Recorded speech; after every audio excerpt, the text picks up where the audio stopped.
pure Filipino po. Oh. Yeah, my dad and my mom came to Macau like really early on, and we've been living there ever since.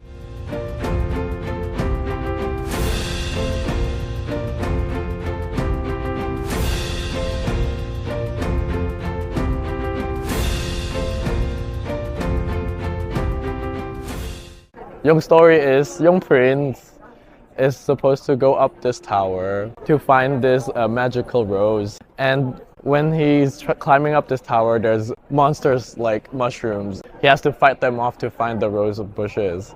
And that's why it was supposed to be green on top.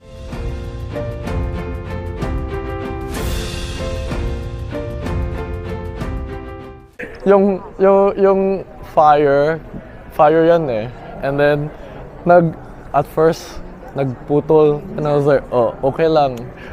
I melt again. Putol.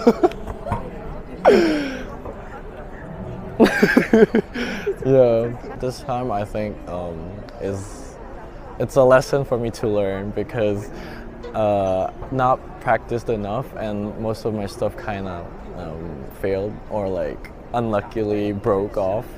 So I think I should work more and learn from the other contestants and see how they, see how they work and also like maybe ask for some tips. Yeah.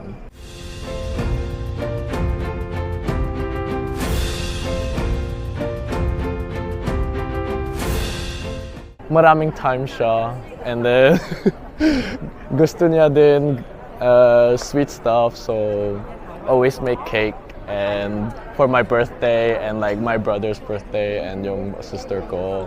And then sometimes I would like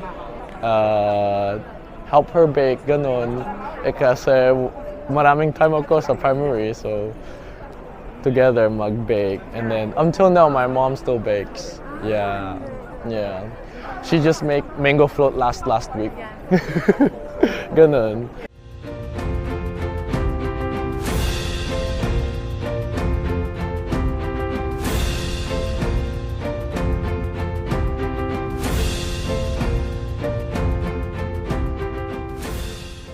Oh, it was really nice. I was so surprised when I went into the hotel. It was like, oh, free bag and then like free things. And I was like, oh, I feel so loved. Yeah.